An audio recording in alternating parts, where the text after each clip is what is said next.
तो मेरी आवाज आ रही है आप सभी को? बताएं। हेलो। गुड इवनिंग शैलवी जी, good evening Priya ji. Network issue आ लगता रही है आप में।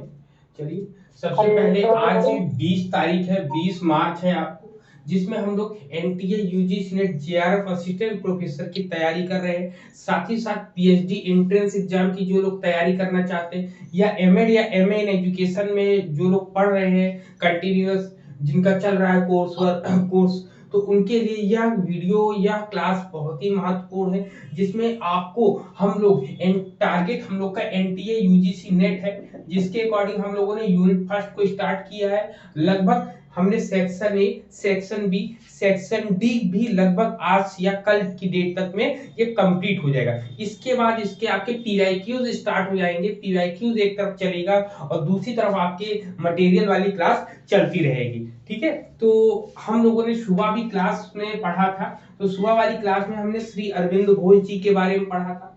ठीक है, किसके बारे में पढ़ा था? अरविंद घोष जी के बारे में पढ़ा था। अरे सुबह हम लोगों ने जो बात कही थी, श्री अरविंद घोष जी के बारे में बात करी थी, जिसमें हम लोगों ने उनके जन्म से लेके उनकी जो है बुक के बारे में, द लाइफ डिवाइन के बारे में हम लोगों ने पढ़ा था।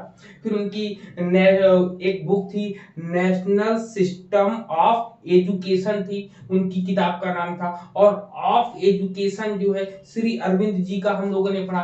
फिर इसी के साथ हम लोगों ने श्री अरविंद जी के अंतःकरण पढ़े, जिसमें उन्होंने 4 अंतःकरण बताए थे।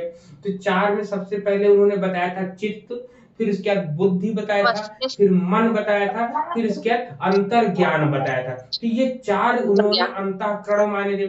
फिर इसी को स्मिता जी हम लोग के साथ जुड़ी थी, तो इसी को पंचमुखी दर्शन भी कहा गया। अब पंचमुखी दर्शन कहने का कारण क्या था उसमें, कि पंचमुखी दर्शन में इन्होंने 5 प्रकार की चीजों को शामिल करके बताया था। 5 प्रकार की चीजें क्या थी इसमें बताओ शैलवी? लिखा है आपने अपनी कॉपी में कि नहीं लिखा है?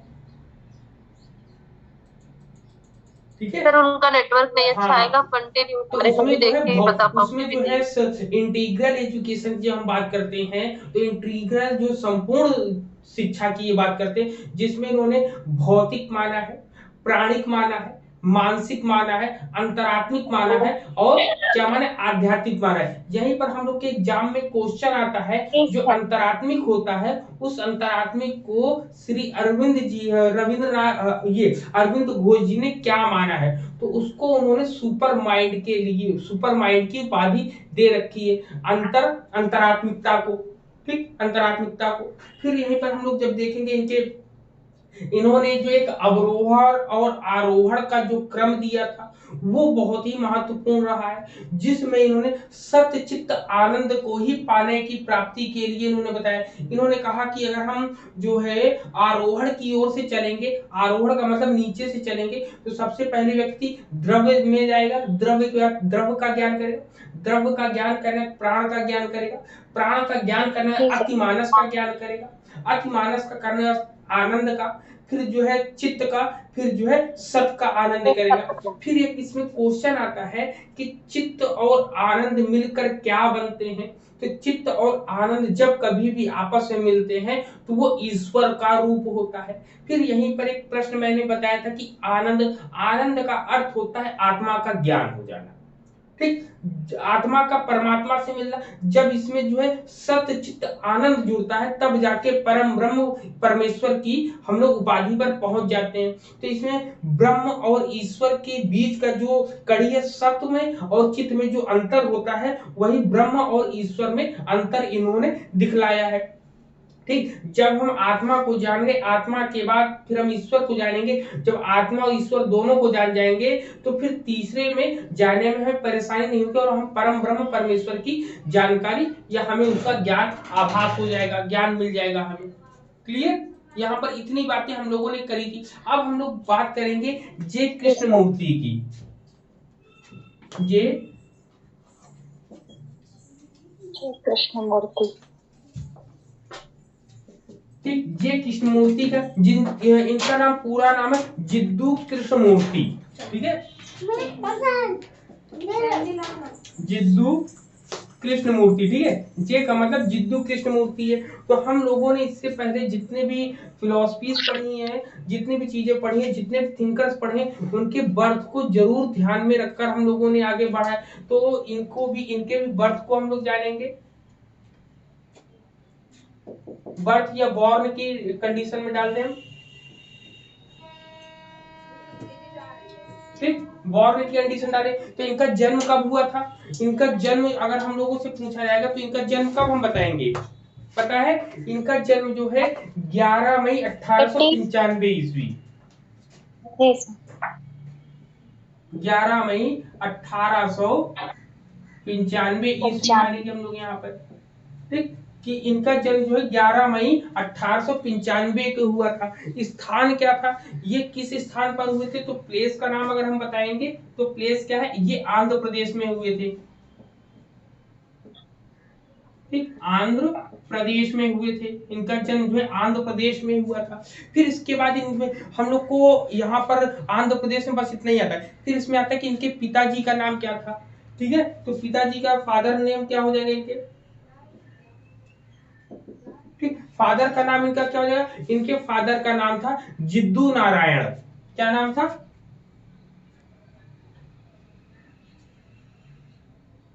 जिद्दू नारायण,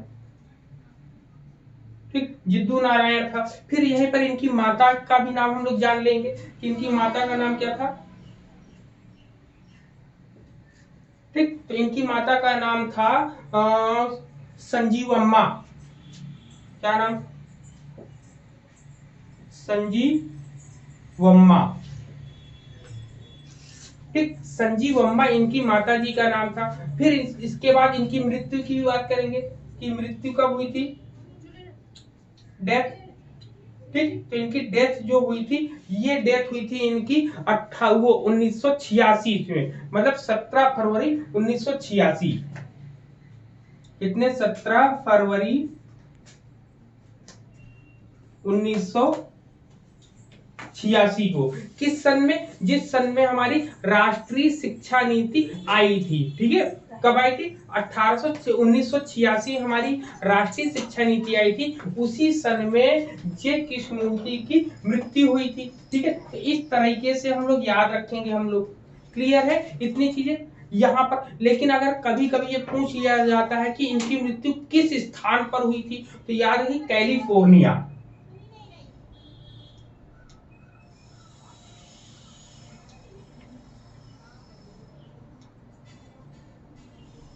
ठीक, कैलिफोर्निया में इनकी मृत्यु या इनका देहांत हो गया था। इतनी चीजें यहाँ पर हम लोग को क्लियर है। बताओ, इनके बर्थ से लेके हम लोगों ने इतनी चीजें बात करी। अगर इनके जन्म की बात करें तो ये पूरा का पूरा हो गया इनको, क्लियर है। अब इनके नॉलेज या इनके ज्ञान की बात करते हैं कि इन्होंने कैसे शिक्षा प्राप्त करी, किन किन भाषाओं का इनको ज्ञान था। तो हम लोग देखते हैं, इसमें कहता है कि ही न्यू इंग्लिश स्पेनिश, मतलब ही now English Spanish French and Italic language, Italian language, मतलब इनको अंग्रेजी भाषा का ज्ञान, स्पेनिश भाषा का ज्ञान था, फ्रेंच का था, इटालियन लैंग्वेज का, ये सभी, इन सभी भाषाओं को अच्छे तरीके से जानते थे। इनकी विद्वता विशाल थी, मतलब इनके ज्ञान का जो भंडार था काफी बड़ा था। तो इसलिए इनके दर्शन को वास्तव में गहरा माना गया और इसमें जो है मौलिकताएं हमेशा दिखाई दी। मतलब कह रहे कि his scholar was vast, his philosophy was really deep and his thinking was original। मतलब इनकी सोच विचारधाराएं जो थी वो वास्तविकताएं थी, ना कि बनावटी हम लोगों को या उन लोगों को दिखाई देती। फिर इनके व्याख्यानों में बहुत अच्छी उपस्थिति रहती थी, मतलब हर जगह कहीं पर भी लेक्चर मेथड होता था या लेक्चर के लिए इनको बुलाया जाता था, ये लेक्चर देने के लिए जरूर जाते थे वहां पर, मतलब कभी किसी को मना नहीं करते थे, ठीक है। ये इतनी चीजें इनके पॉइंट में थी। यहाँ पर जिद्दू कृष्णमूर्ति की बातें और अगर हम करेंगे तो इसमें आता है, इनमें कुछ चीजें आती हैं जो इन्होंने ईश्वर के प्रेम के बारे में बोला है, ठीक है, कि ईश्वर क्या है, ईश्वर से संबंधित अनेक प्रकार की बातों को इन्होंने बताया है, ठीक है। इन्होंने क्या बताया, चलो देख लेते हैं। इन्होंने सबसे पहले अगर हम बात करते हैं तो इन्होंने बताया कि यदि आपके हृदय में प्रेम है, क्या कह रहे हैं, इनकी लाइन एग्जाम में हो सकता है कि आ जाए कि यदि आपके हृदय में प्रेम है तो फिर किसी ईश्वर की खोज करने की जरूरत नहीं है। ये लाइन लिख लीजिएगा, ठीक है, ये लाइन लिख लीजिएगा क्योंकि ये महत्वपूर्ण लाइन है। ऐसी लाइन और लोगों ने जल्दी नहीं बोली है। क्लियर है, लिखो। सर एक बार और बोल दीजिएगा। हाँ हाँ, पूरा बोलेंगे हम। लिखिए, यदि आपके हृदय में, यदि आपके हृदय में, ठीक है, क्या कह रहा है, यदि आपके हृदय में प्रेम है, ठीक है, यदि आपके हृदय में प्रेम है तो फिर क्या कह रहा है, तो फिर किसी ईश्वर की, तो फिर किसी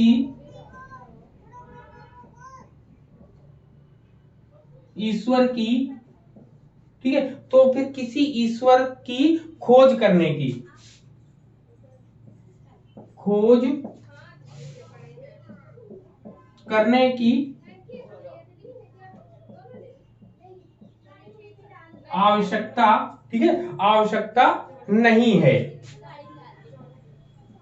ठीक है, नहीं है, ठीक है, नहीं है, यहां पर ये बोलते हैं, ठीक, इतनी चीज। अब क्यों इन्होंने बोला, क्योंकि प्रेम ही ईश्वर है। क्या बोला, क्योंकि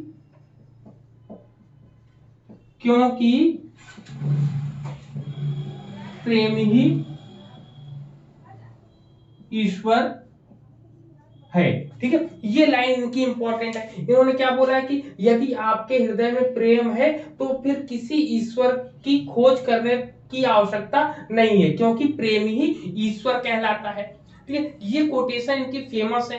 फिर इसके एक कोटेशन इनकी और फेमस है जो शिक्षा से संबंधित है। इन्होंने बोला है कि जो मस्तिष्क भय से मुक्त नहीं हुआ है, क्या बोला है कि जो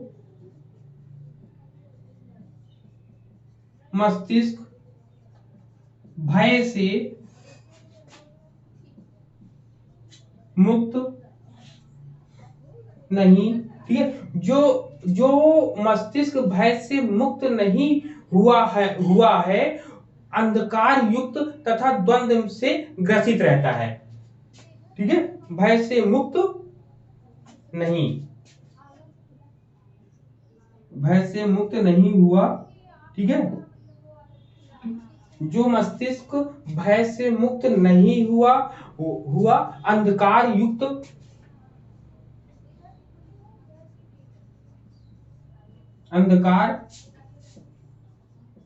ठीक है, अंधकार युक्त तथा द्वंद्व से ग्रसित है, तथा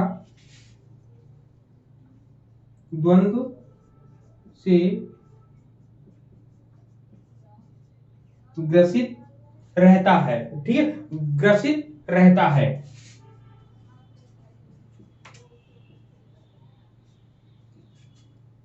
ठीक। तो ये दो कोटेशन है इनके, इसलिए ये दो कोटेशन बहुत इंपॉर्टेंट वे में हम लोग को देखने को मिलती है।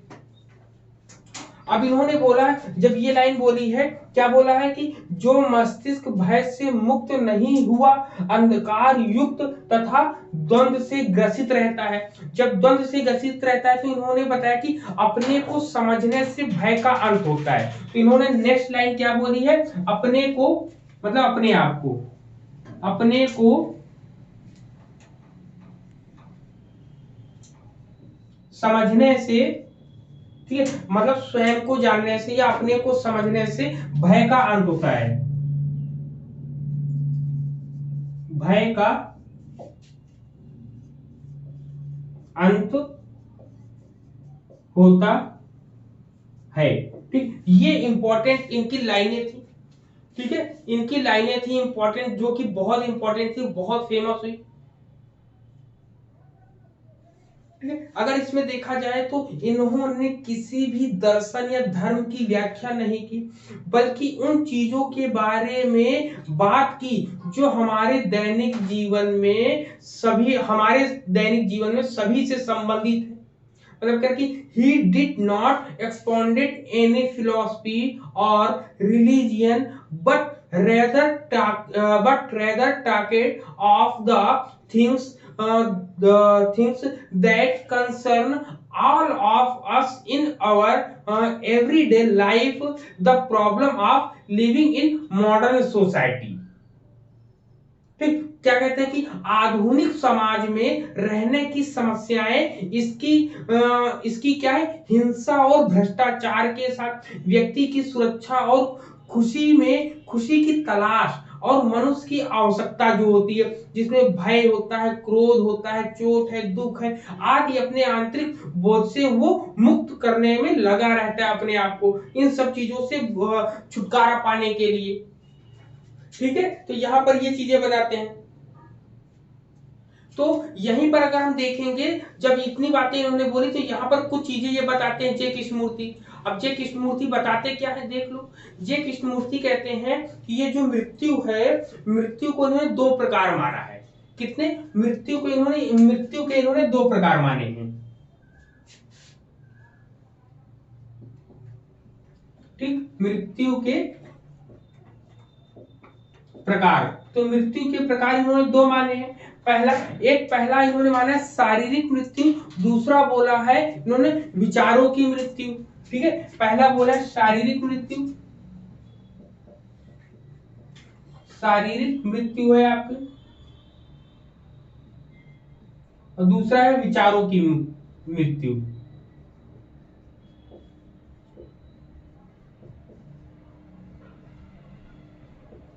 ठीक, विचारों की मृत्यु होती है। फिर इन्होंने ज्ञान, जब इतनी चीजें बताई तो इन्होंने ज्ञान के बारे में भी जाहिर सी बात है कुछ ना कुछ तो बताया। तो इन्होंने ज्ञान के जो रूप की बात करी, इन्होंने ज्ञान के रूप को तीन माने हैं। ज्ञान के रूप, तो ज्ञान के रूप इन्होंने कितने माने हैं? तो ज्ञान के रूप इन्होंने तीन माने हैं। तीन कौन कौन से हैं? सबसे पहला इन्होंने माना है वैज्ञानिक ज्ञान। क्या माना? सबसे पहला इन्होंने माना है वैज्ञानिक ज्ञान, साइंटिफिक नॉलेज। ठीक, दूसरा इन्होंने माना है सामूहिक ज्ञान, सामूहिक ज्ञान। और तीसरा इन्होंने बोला है वैयक्तिक ज्ञान।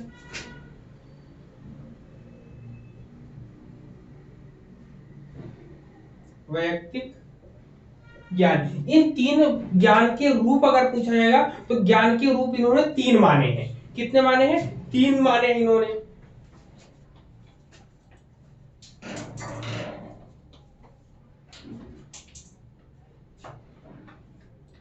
क्लियर है इतनी चीजें? बताओ सभी को। आप जी सर।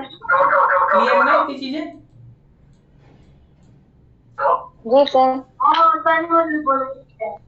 हाँ, ठीक है। फिर इसके बाद इसमें और भी चीजें इन्होंने बताई हैं। कुछ चीजें और भी हम लोग देख लेते हैं इसमें क्या बताया इन्होंने। जे कृष्णमूर्ति के अलावा मतलब जे कृष्णमूर्ति के अकॉर्डिंग,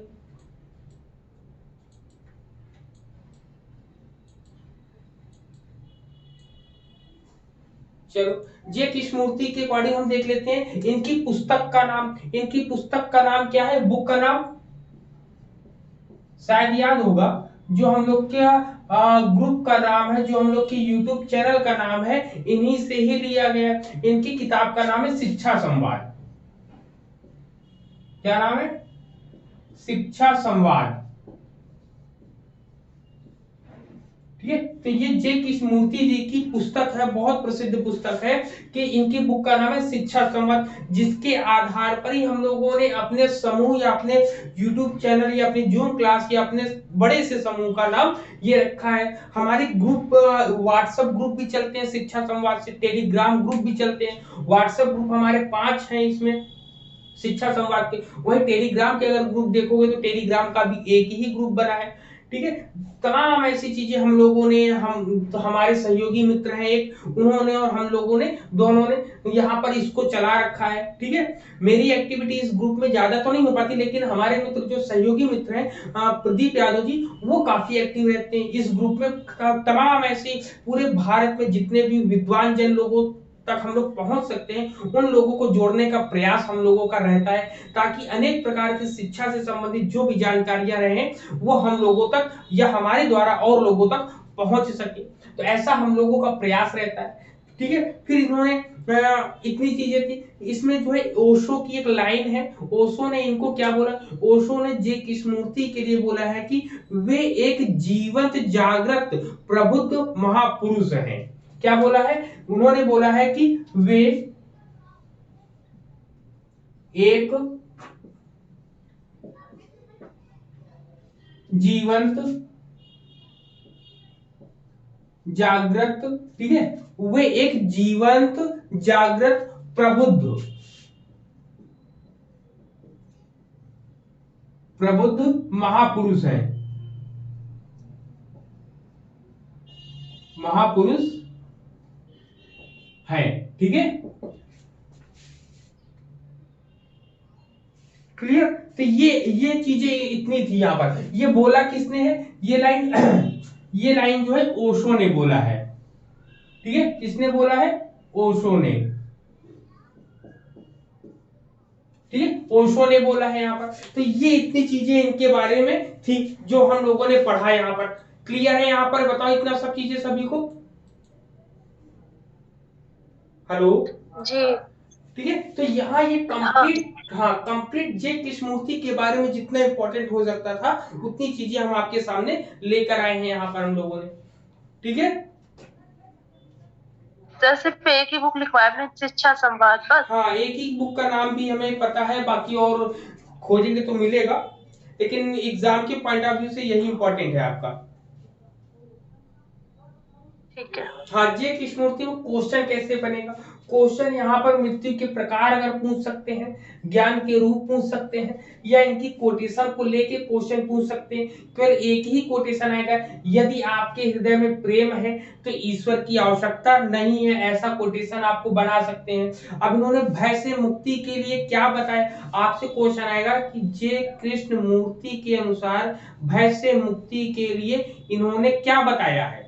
तो इन्होंने अपने आप को जानने या अपने आप को समझने से ही भय का अंत होगा। ठीक है, तो ऐसे क्वेश्चंस आपके सामने बनकर आ सकते हैं।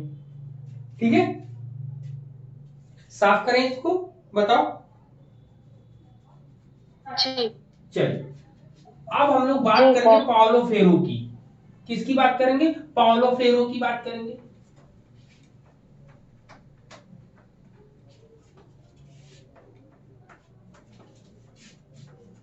स्क्रीनशॉट भी ले लिया करो ना।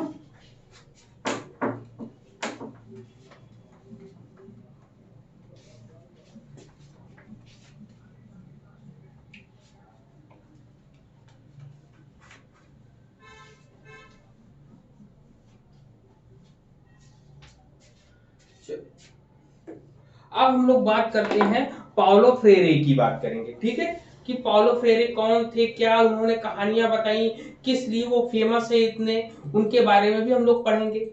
ठीक है, तो पाउलो फ्रेरे के बारे में हम लोग पढ़ते हैं।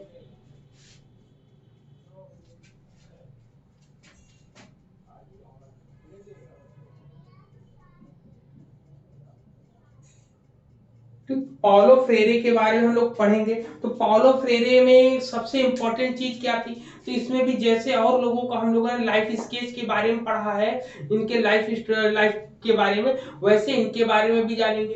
तो इनका सबसे पहले हम लोग जानेंगे इनका पूरा नाम क्या था। ठीक है, तो इनका पूरा नाम था पाउलो रेगुलस नेव फ्रेरे। ठीक है, लिख दीजिए सर, पता ही नहीं चलेगा। हाँ हाँ आई भी लगेगा। हाँ, तो इनका पूरा नाम,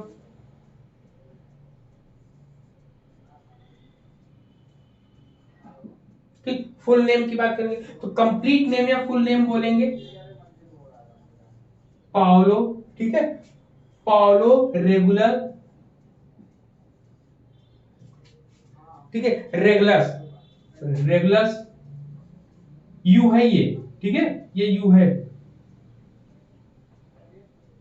रेगुलस। ठीक, पाउलो रेगुलस नेवेस। ठीक, पाउलो रेगुलस नेवेस फ्रेरे। ठीक, फ्रेरे नाम था इनका, मतलब कंप्लीट नाम था। इनका। अब इनके जन्म की बात करेंगे कि इनका जन्म कब हुआ था, बॉर्न, ठीक है। तो इनके जन्म की अगर हम बात करेंगे तो इनका जन्म हमें कब मिलता है, इनका जन्म जो हमें 19 सितंबर 1921 को मिलता है। कब मिलता है, 19 सितंबर 1921 को। 19 सितंबर 1921 को इनका जन्म होता है, ठीक है। अब कहाँ, ये सबसे पहले ये हुआ कि जन्म होता है। अब जन्म होने के बाद इनकी और भी थी। सबसे पहले इनका स्थान क्या था, तो इनका स्थान था ब्राजील में हुआ था जन्म। कहां पर हुआ था, ब्राजील में इनका जन्म हुआ था, ब्राजील में जन्म हुआ था। फिर इसमें और भी चीजें क्या थी, इनके माता पिता का नाम ज्यादा तो पूछा जाता नहीं है, ठीक है। कि ब्राजील में एक परिवार में होता, कुल मिला के इसमें कह सकते हैं कि ब्राजील के एक शिक्षक और दार्शनिक ये कहलाए हैं। इन्होंने ब्राजील में सबसे ज्यादा काम किया है, सबसे ज्यादा काम करने में सबसे ज्यादा ये कट्टरपंथी भी थे। मतलब कट्टरपंथी, इन सब चीजों की बात इनको क्यों कही जाती, क्योंकि इन्होंने एक वो लिखा था, क्रिटिकल पेडागॉजी, ठीक है, इसलिए सबसे ज्यादा फेमस हुए। मतलब इन्होंने आलोचनात्मक शिक्षा शास्त्र के जनक कहे जाते हैं। कौन, Brazilian philosopher, father of critical pedagogy, ठीक है, याद रखिएगा। सर एक पेडागॉजी ऑफ पृष्ठ भी था सर। हाँ, वो भी है। सबसे पहले इनको जो, जिसके लिए सबसे ज्यादा फेमस है ये क्रिटिकल पेडागॉजी, अभी हम लोगों को आगे भी सिलेबस में पढ़ने को मिलेगा, ठीक है। तो वहां पे इनको डीप से और पढ़ेंगे। यहाँ पे इनके नाम के बारे में हम लोग जानेंगे, क्रिटिकल, ठीक है, क्रिटिकल पेडागॉजी, जिसको क्या बोलते हैं, आलोचनात्मक शिक्षा शास्त्र या आलोचनात्मक शिक्षण शास्त्र, आलोचनात्मक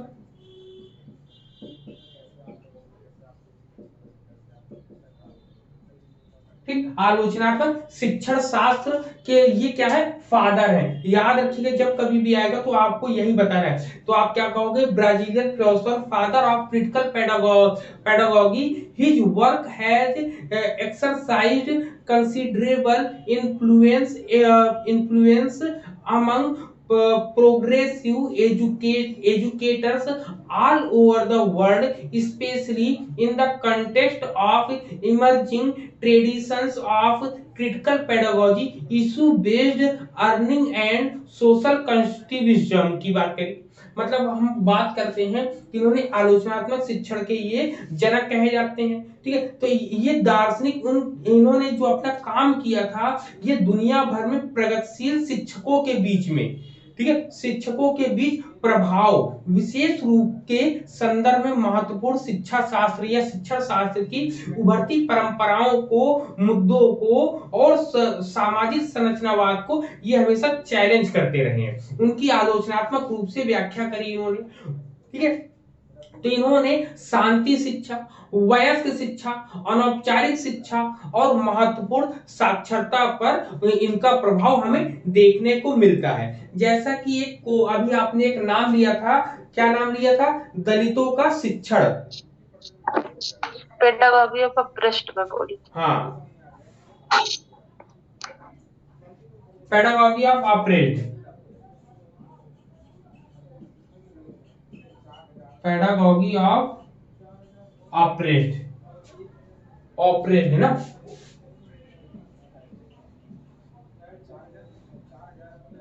ये है शायद, ठीक, ऑपरेट है ना, ओ है ऑपरेट, OPPRE, हाँ,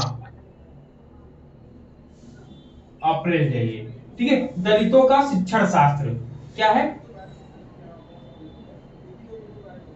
दलितों का शिक्षण शास्त्र, ये है इनकी, ठीक है, ये इनकी क्या है, रचना है शायद, पेडागॉजी ऑफ ऑपरेट, ये इनकी किताब है, ये इनकी पुस्तक है, क्या नाम है, बुक है। और ये बुक कब लिखी गई है, याद रखेंगे 1968 ईस्वी में लिखी गई है, ठीक है, क्या लिखा गया 1968 ईस्वी में ये किताब लिखी गई है। और भी अगर इसमें देखा जाए तो इन्होंने मार्क्सवादी विचारधारा को और उपनिवेशी विचारधारा का विरोध किया है। क्या किया इन लोगों इन्होंने जो है मार्क्सवाद की विचारधाराओं का विरोध किया। ठीक, इन्होंने अब इन्होंने विरोध किया है जिसमें जो है इन्होंने दलितों का शिक्षा शास्त्र दिया एक किताब, और आगे भी किताबें हम लोग को मिलेंगी जिसमें लिखा है कल्चरल एक्शन फॉर फ्रीडम।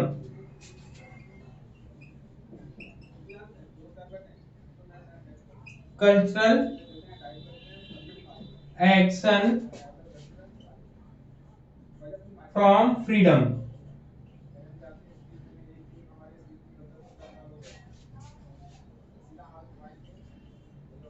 ठीक, क्या कल्चरल एक्शन फ्रॉम फ्रीडम, ये इनकी बुक का नाम है। ठीक, फिर एक बुक का नाम और, क्योंकि इनसे संबंधित बुक के नाम ही ज्यादा पूछे जाते हैं। ठीक है, सबसे ज्यादा इसे पूछा जाता है या इससे पूछा जाता है एक, लेकिन बुक और भी हैं जो इनसे एजुकेशन से संबंधित है, उनको हम लिख लेंगे। Education for critical consciousness,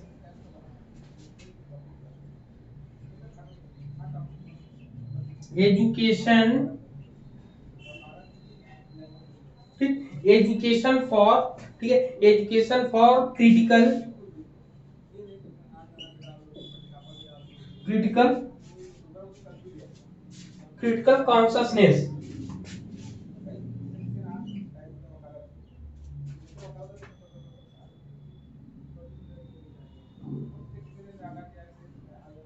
consciousness, ठीक है, कॉन्शियसनेस।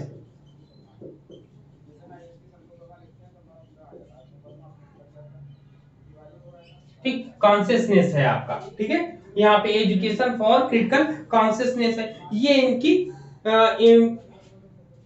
बुक का नाम है। क्लियर, इतनी चीजें इन्होंने बुक के बारे में लिखी है। फिर इनका नाम और एक और चीज होती है, बैंकिंग मॉडल ऑफ एजुकेशन का विरोध किया इन्होंने। किसका?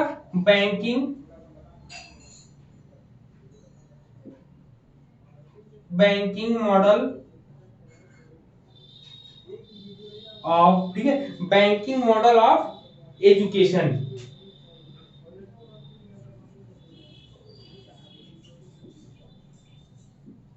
ठीक, इसका क्या किया इन्होंने? विरोध किया है। ठीक है, इसका इन्होंने विरोध किया है, बैंकिंग मॉडल ऑफ एजुकेशन का इन्होंने विरोध किया है। ठीक है,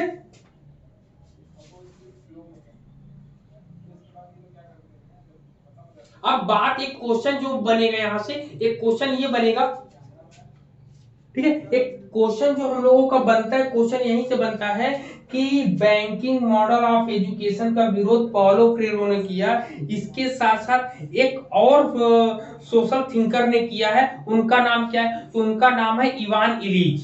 क्या नाम है? Ivan Ilyich. ठीक है, इसका विरोध इवान इलीच ने भी किया है। इवान,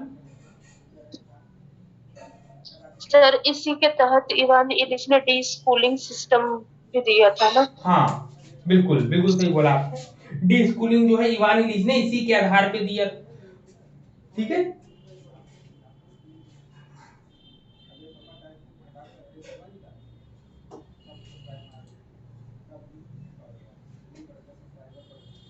कुल मिला के अगर हम बात कर सकते हैं तो इनकी ये क्यों फेमस हुए, इतनी जो दलितों पर जो उत्पीड़न होता था उसमें महत्वपूर्ण कार्य इनका जो था, शिक्षा जो है स्वतंत्रता के अभ्यास के रूप में उत्पीड़ित शिक्षा की। ठीक है, कौन सा? कंसाइजेशन मॉडल ऑफ एजुकेशन लिख दे रहे हैं।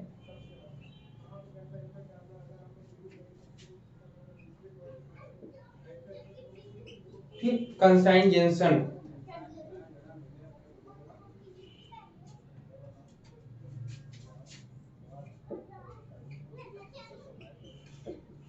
कंजाइजेशन, ठीक है, कंजाइजेशन model of education, model of education, ठीक है, ये भी इनकी बुक का नाम है, ठीक है, जिसमें इसको बोला गया है, इसको जानते हैं हिंदी में विवेकीकरण बोला गया है। क्या बोला गया है? विवेकीकरण।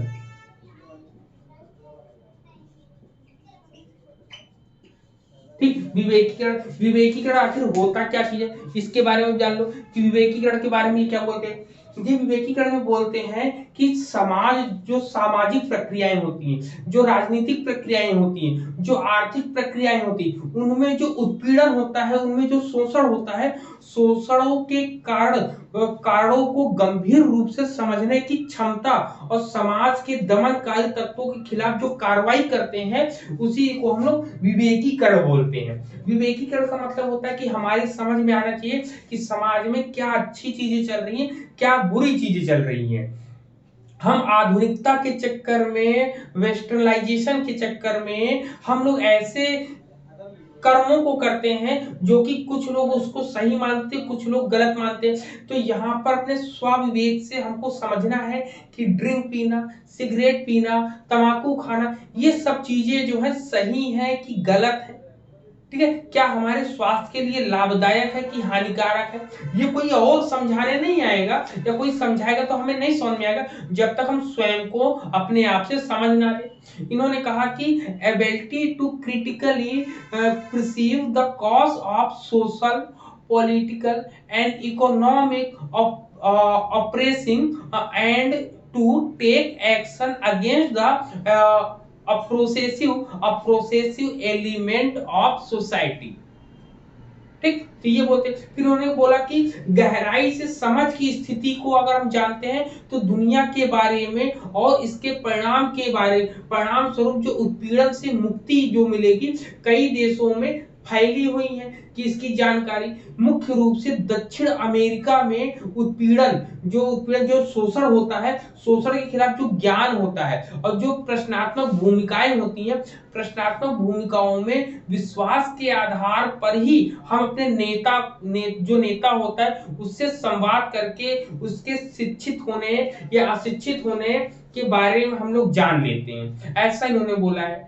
ठीक है, कह रहे कि a state of in depth understanding about the world and resulting freedom from operation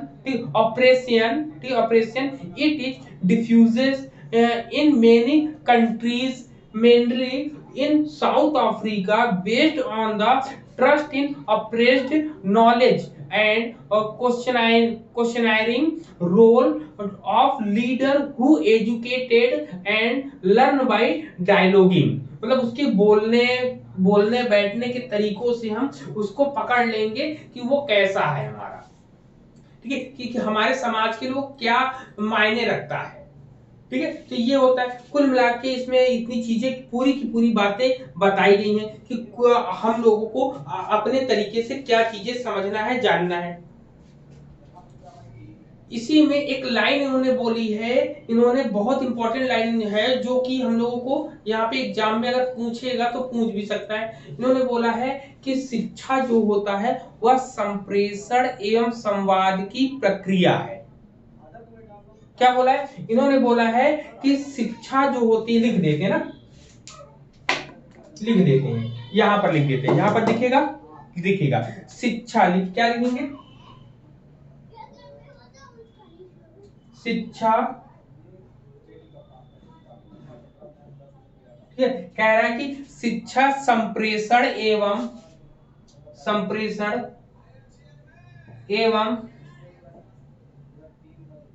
ठीक है, कह रहा है कि शिक्षा जो होती है वह संप्रेषण एवं संवाद की प्रक्रिया है,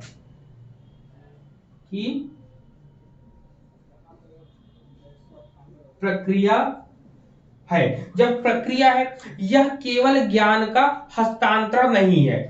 क्या है? यह केवल ज्ञान का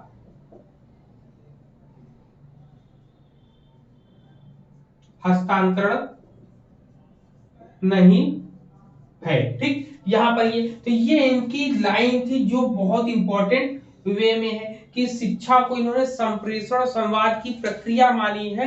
केवल एक पीढ़ी से दूसरी पीढ़ी में जाने को ही इन्होंने ज्ञान को नहीं माना है। एक लाइन इनकी कोटेशन आ सकती है, बहुत फेमस कोटेशन है पाउलो फ्रेरे की। इन्होंने बोला है कि शिक्षा मुक्ति की निरंतर प्रक्रिया है। क्या है? शिक्षा, ठीक है, शिक्षा मुक्ति की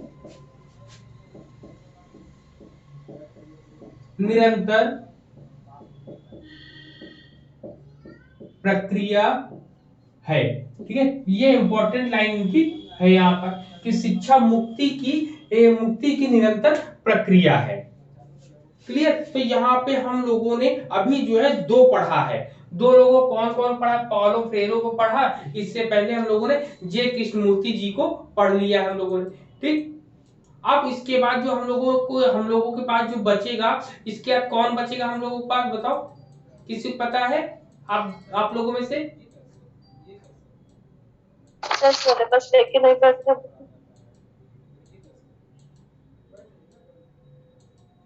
इसके बाद आपको बचता है मैरी वोllstonecraft।